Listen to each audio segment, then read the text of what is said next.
Emotional reasoning. What is emotional reasoning? Let's get into that. Admired leadership. You guys know it's one of my emails that I love. It's called Admired Leadership Field Notes. They say this: consider this common scenario. A team member receiving feedback from a leader becomes combative and quarrelsome. Unprepared for this reaction, the leader becomes extremely uncomfortable and doesn't know what to say or do in response. They clam up and wait for a quick exit from the conversation. The leader feels unnerved by the situation and finds it terrifying. From that point on, anytime they sense a team member might respond combatively, they avoid the conversation. They convince themselves they just can't handle it when anyone might respond to them in an agnostic or aggressive way. And they go on to say, leaders who reason emotionally begin the thought process with an emotion and then make a sweeping inference. This is so good, guys.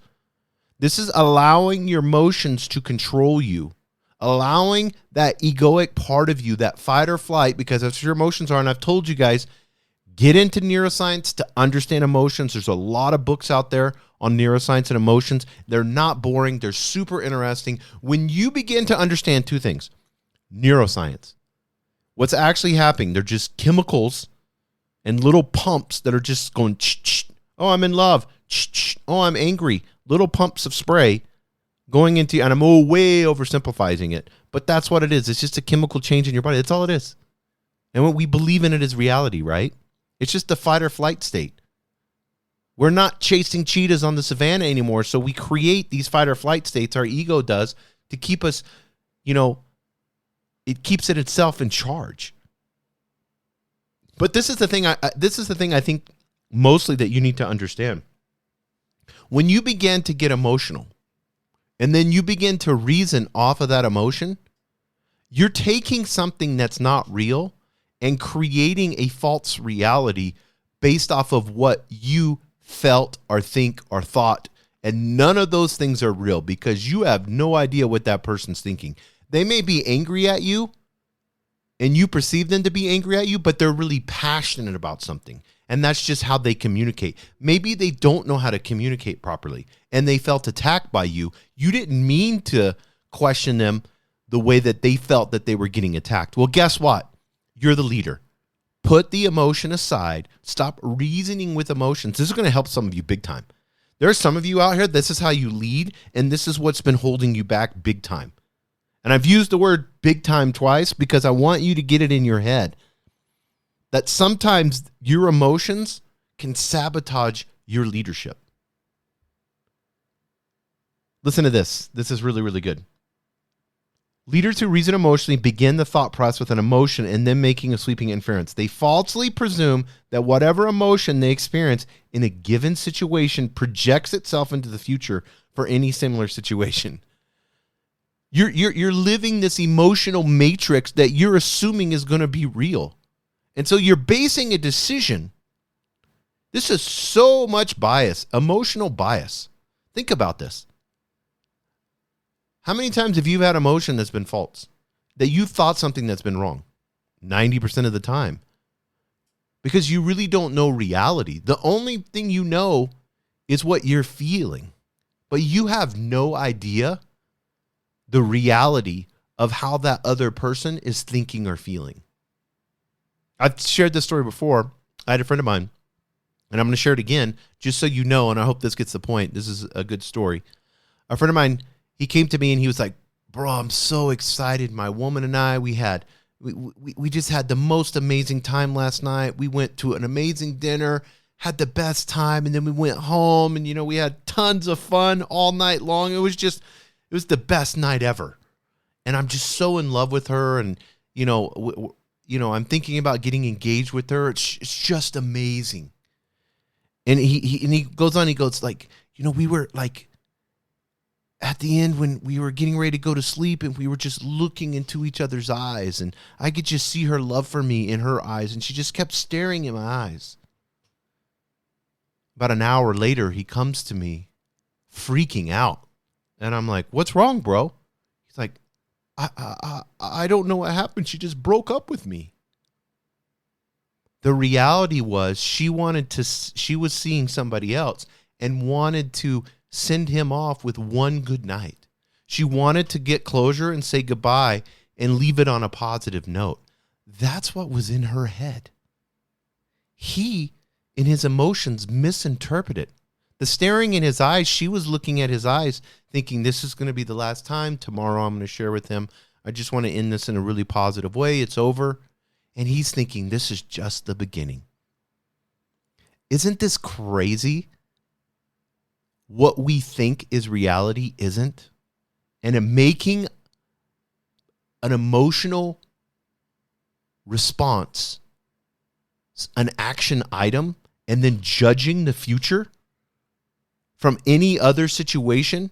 Let me give you an example. They talk about this. This is another good one. For instance, a leader who becomes terrified speaking to a large group emotionally reasons that all large groups are terrifying.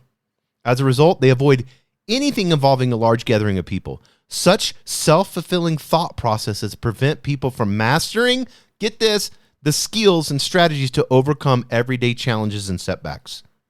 You have to say to yourself, I say this over and again, that is not real. That emotion, that's not real. What is real? What is real? Well, the reality is this, and this, and I'm going to gain clarity on what's real. But this emotion, I'm not trusting that. I cannot trust my ego. I've told you this before. Your ego wants you to eat McDonald's and drink strawberry shakes and stay at home and never work and just watch Netflix all day. It wants you to live comfortable. It doesn't want you to work out. It doesn't want you to go to the gym. It only wants you to eat chocolate, bad foods, and sleep all day long. That's what it wants for you. It wants comfort. That's all it knows. Your ego is like this little spoiled brat kid that wants everything. And it gets scared really easy and doesn't know how to reason, so it just pumps emotions, this fight or flight state. It's evolutionary psychology. Get a book on evolutionary psychology and get a book on neuroscience with emotions, and you are going to be amazed. What I did was I ended up laughing. Like, for all these years, I put so much importance in my emotions. I put so much importance in, and like intuition. There's some woo-woo part of it, yeah, that may be contacting your higher self and all that, but a lot of it is, neuroscience explains it as we get older, we get more and more better intuition, but it's really just pattern recognition. Our intuition is we're able to recognize patterns. Oh, it's late at night. There's these 3 people over here. My car is over here. I need to get my pepper spray out because I've seen these in my subconscious. I've seen these people before this time of night. You put the puzzle pieces together really fast. And then you have this gut feeling, and that's your intuition from the patterns. Here's another example. A leader who feels overwhelmed by their workload reasons they are incapable of handling their job. Rather than viewing the feeling of being inundated by work as a temporary challenge that should be resolved, a leader who reasons emotionally draws a sweeping conclusion. That's what emotions allow you to do. It draws this big conclusion. I can't believe it. This person did this to me. Oh my God. The sweeping conclusion based off your emotions. So what does it mean by this person that feels overwhelmed and they can't handle the workload? They believe that their ability to do the work in general is false, that they cannot do the job. Instead of understanding that I don't need to get overwhelmed. What do I need to delegate? Maybe I need to work 3 days, 12-hour days. Maybe my system's all out of whack. Thus I have all this work. Maybe I've been micromanaging and I've been taking on things and everybody else is just kind of doing whatever. Maybe I need to look at my leadership. Maybe I need to look at the way I delegate. Maybe I need to look at the systems I have in place. This is just temporary. I'm overwhelmed. Why am I overwhelmed? Because I feel like it's impossible, but it's not. It's just work. It's just a bunch of paper, a bunch of emails. I don't need to get emotional about this stack of work that's on my desk. All I need to do is get it done and find out how the stack got there in the damn first place. Instead of being narcissistic and telling, I'm not good enough, I'm not a good leader, I can't handle this. Or you play victim all the time to your team. This is the worst leader. They're so narcissistic that they have to play victim to the team, and then everybody always has to feel sorry for their leader. I'm so sorry, boss, to overwhelm you. I know you just work so much and you have so much going on, and I really hate to interrupt you. But if you've created that environment and made it all about you and you being a victim, you've got to fix that shit. And they say this in the email: the consequences of such reasoning can be dramatic. When people reason emotionally, they project those feelings into the future, often leading, get this, avoidance, procrastination, or distaste. So you'll never venture out and explore or do anything great. You'll never master skills because you have a distaste for it. If you have a distaste for something, it's like food. You'll never eat it again. It's like, I know somebody who got super sick off a deviled eggs 4th of July party in a park. They to this day, they can see deviled eggs at a picnic and they will get emotionally sick. They get so emotional about those deviled eggs and how sick they got. They've never eaten one again. What's logical in that? Logical, those eggs are probably fine. 90% of the time, they're going to be fine. Especially if you find out who brought them, when they made them. You could go to the person and ask questions with them. Hey, have these been sitting out here? I've had some problems with this in the past, blah, blah, blah. People are really cool. Handle it. Deal with the fear. Avoidance. Avoidance is a big one. As a leader, this will cause you to stumble more than anything. Instead of nipping shit in the bud right away, you avoid it because you don't want to have, you've emotionally reasoned that this is a horrible thing and I can't confront Bill because he's such a bully. If he's such a bully, you need to confront him and fire him. If he's bullying everybody around, or have a conversation and ask him why he thinks he needs to do that. And then procrastination. This is why you procrastinate, because you've gotten emotional about something. Do you think that stack of paper that's sitting in front of you that you've been procrastinating on, do you think that paper gives a shit about you? No, it's an inanimate object. You're putting emotion to something that doesn't even care about you. It's worse than people. At least people have other emotions and they can have feelings for you. That paper that you have in front of you, it's also like an email. Email is one of the worst ways to communicate. Stop emailing. Get on the phone. I say this all the time. Have a conversation with people. Preferably a Zoom or Google Meet or face-to-face or a lunch.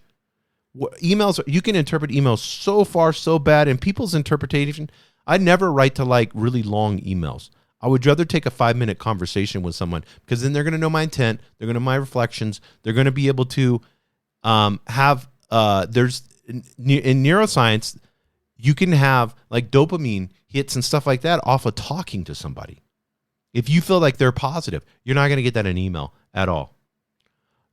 And then in closing, they say all leaders are susceptible to emotional reasoning on occasion, but by recognizing that emotional reasoning can create a fog of delusion. Oh, it's so good, guys. A fog of delusion, that's what it is. Leaders can prevent falling prey to the pernicious interference making. Emotional reasoning leads to exaggerated conclusions about who leaders are and why they should avoid particular situations. Such reasoning never serves leaders well.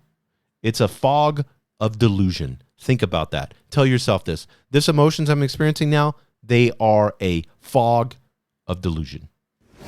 Thank you for joining us on the Albuquerque Business Podcast. And thanks to our sponsor, RigbyDigital.com. Make sure to subscribe and share. And go to abqpodcast.com. Get show notes, resources, and links to everything we talked about today to help you navigate your journey as an entrepreneur and business owner.